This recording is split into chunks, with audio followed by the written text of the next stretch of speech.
Hello friends, my name is Dr. Kazmi and you're watching my YouTube channel.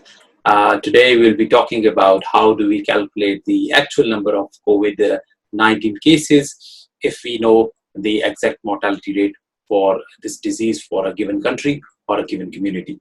So let's start with the current global statistics. And as of today, if we look at the Johns Hopkins World COVID-19 tracker, the total number of cases are 9.29 million as of the 24th of June 2020, with 478,289 deaths, that is 4,078,289 deaths caused by COVID-19. So obviously this seems to be a big figure, the 9.2 million cases which have occurred worldwide. This doesn't mean that this is the number of cases at the moment who are living with COVID-19. It simply means since this pandemic started back in the December of 2019, so far 9.2 million people have been affected, of which 478,289 have lost their life. The others have either recovered or in the process of being recovered. Now, even this figure of 9.2 million, which seems to be a big one, is probably not an actual or a correct figure, because we think that the actual number of cases are far greater than this number of 9.2 million. And the reason for that is that these are the confirmed cases based on the testing. And then in other words, it means that it depends on the capacity of the testing system. So those countries who have got a lot of money, who have got a lot of investment in their healthcare systems, and they have been able to test most of those people who had this disease. They had a far greater positivity rate, and their figures were far more accurate. But those countries, like the developing countries, which are probably poor countries and which haven't got much investment done in their health sectors, there the testing capacity of the system has been low. And that's why the number of cases that has been reported comes under the domain of underreported. So definitely the number of cases that we see on this Johns Hopkins website is underreported, and the actual number of cases are far greater as compared to this figure. Now, this is a chart which was taken from the data which was collected from China. And this data comes from the Hubei province of China, where this pandemic actually started. And this shows the number of cases, the number of reported cases, and the number of actual cases in this particular province. And if you see, these yellow bars actually show the number of reported cases which were actually diagnosed on the basis of testing, while the gray are those cases which are the actual number of cases. So the lockdown in Hubei province of China started on the January of 2020, and then it went off for some time. On that particular day, the total number of cases which were tested positive in that particular area was 434, and then it gradually increased. Even after the lockdown, it increased to around 3,000, rather more than 3,000, went up to 3,500. And then it stabilized and then went down. But the Chinese, in hindsight, they tried to calculate the actual number of cases, and they did it by knowing the mortality of the COVID-19. And they found out that when the lockdown started, the actual number of cases was around 12,000. Like up to that point in time, 12,000 people had been infected by COVID-19, and the actual number of cases on that particular day when when the lockdown in Hubei province was started was around 2,500. So if you compare 434 reported cases and 2,500 actual cases, you see that that is probably 8 times more than the reported number of cases. And the reason for that was that the Chinese authorities, they knew that only those people were being tested who had severe symptoms. And they know from the epidemiology of the disease that majority of these people, majority of those people who get this infection have either got a milder form, where they've got mild symptoms, or they might be totally asymptomatic. And you know that the probability of getting tested for these people who have got mild symptoms or no symptoms at all is quite low. So these people would not be tested despite the fact that they are carrying the virus. Only those people with severe symptoms would be tested. So they found out that the actual number of cases was far greater. So those 434 people who tested positive on this thing, they went back in time. So probably they got infected somewhere 10, 12 days before the start of the lockdown. So after the lockdown, as you see, the number of cases, reported cases, tested cases, that still increase. So this seems a bit of contradiction that you started lockdown, but number of cases still increasing. It's simply because these people were infected before the lockdown was started. So they were infected before the 23rd of January, but because they developed signs and symptoms maybe after 5 days, 7 days, 10 days, and then they went for testing and they were tested positive. That's why it increased day by day. So the Chinese authority, in a hindsight, they determined the actual number of cases from a few things. So that was the incubation period of the disease. They knew the mortality rate, and they knew the time period from the start of the incubation to the appearance of the symptoms, and also the average time of death from the start of the infection. So moving onward, the question is, how do we calculate the actual number of COVID cases? So as I said, there are a few things that we need to keep in mind. That number one, the reported cases depend on the testing capacity of the system. And I've told you previously as well that if the testing capacity is high, the system would detect more cases.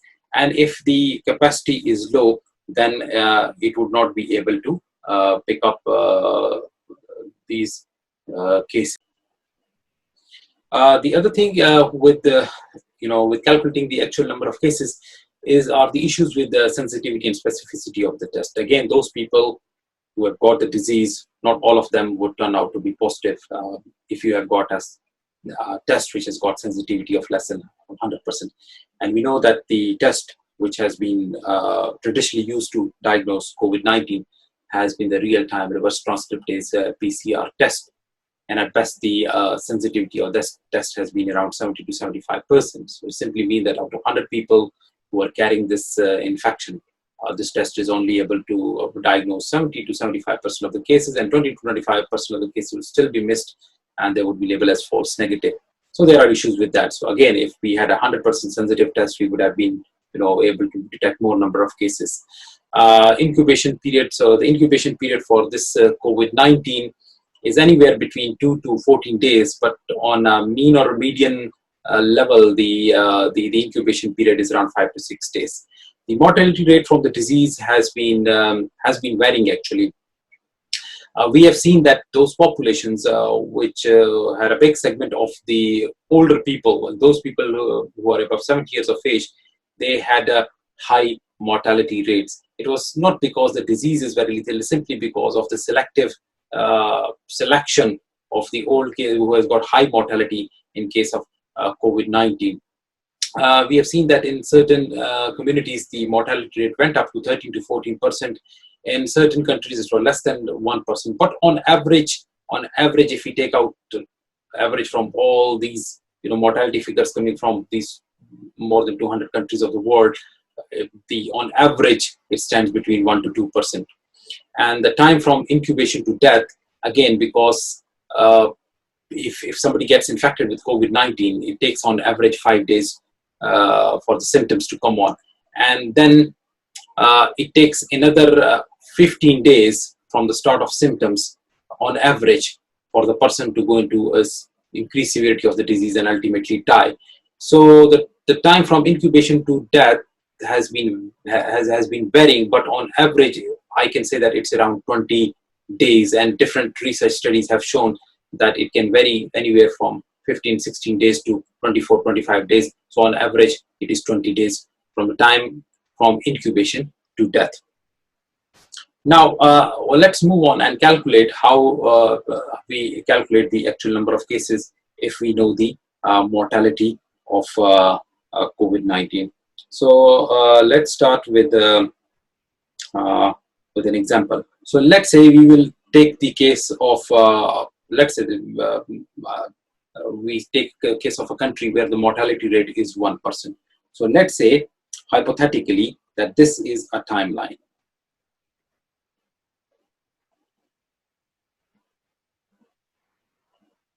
And today, one person has died because of COVID-19. Now, he died today.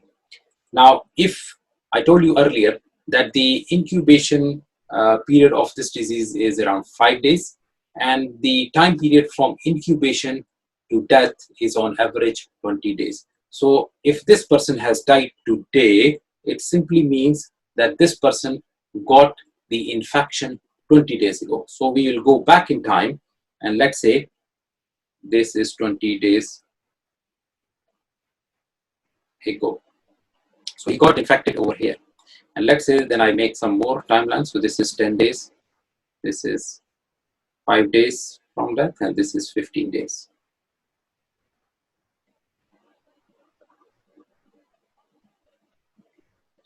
So he actually got infected 20 days ago. Then within 5 days, he developed symptoms. So he probably became symptomatic here.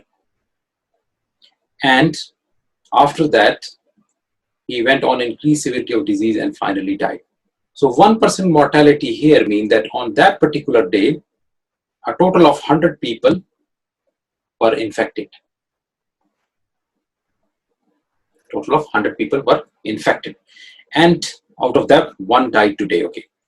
Now, let's say if the doubling time for the disease is, let's say, 5 days. So after 5 days, this 100 people, this would become 200 people. Then after another 5 days, this would become 800 people. Sorry, 100, 200, 400 people. And this 400 would be doubled then to 800 people. And on as of today, it will further increase and it will go up to, let's say, 1600 people. So the number of actual cases as of today where one person has died is 1600. So today, the actual number of cases is 1600, but maybe on the official figures show you quite a low number as compared to this one. So keep it in mind that if the mortality rate is 1%, and we know that the time from incubation to death is 20 days, so we go back 20 days, and on 20 days, if today 1% has died, so if everybody of people, 1% if gets infected, 100 people, 1% dies, 100 people got infected. So those 100 people were 20 days ago. And then it depends on the doubling time as well. So if the growth is exponential, so let's say after 5 days, if 5 days is the doubling time, so it varies from country to country. So let's say it became doubled. 15 days ago, it was 200 cases. 10 days ago, it was 400 cases. 5 days ago, it was 800 cases. And as of today, it is 1600 cases. I will show you more in the coming slide. Now, I want to show you this COVID trend in Pakistan. I want to give you the case of Pakistan as an example. And if you look at this graph, this shows the number of reported cases and the number of deaths as of today. That is the 24th of June 2020. So as of today, around about 3,892 people have been tested positive, and the number of deaths has been 65 as of today, 65. But if you look at the graph, okay, so the graph was gradually increasing. If you look at this exponential line, it has been increasing. And if you go back in time, now these are the reported cases. The actual number of cases would be far high, and we will calculate the actual number of cases in the coming few moments. If you look here, at around of the time of Eid, that was probably 25, 26 May, the number of cases up to here was slim, but then they started increasing suddenly, if you see the graph, because this point in time, people started mixing with one another. They came very close to one another. And here where the rapid community spread of infection happened. And then we see an increased number of cases. And as we know that the doubling time in this case, in case of Pakistan, has been around 15 days. So within 15 days, the number of cases have been doubling and has been steadily increasing till date. So as of moment, we are getting, it went up to a maximum of 7,000 cases per day, with a mortality rate of more than 100 people dying. but as of today, it stands as 3,892 with 65 deaths as of today. So let's take the case of Pakistan, and we will calculate the actual number of cases using the case of Pakistan as an example. So again, I would draw a line, the timeline, and using the actual figures today, as of 24th June 2020, today, that is 24/6/2020, 65 deaths have been reported, and the reported number of cases was 3,892, which were tested positive. So these are the government figures from Pakistan. Now, let's calculate the actual number of cases based on these cases. So we know that the mean period from incubation to death is 20 days. So these 65 people who died today, they probably got infected 20 days ago. So we go back in time, and 20 days ago, they were infected. And I will make some more markers.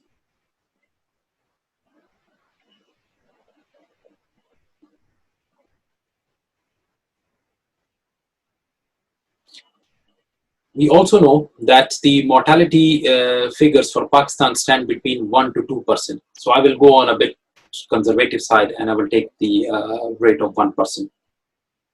So if 65 deaths occurred, and if the mortality rate is 1%, that simply means that 20 days ago, 6,500 people on that day, 6,500 people on that day, whatever was 20 days ago from 24th, they were actually having the disease.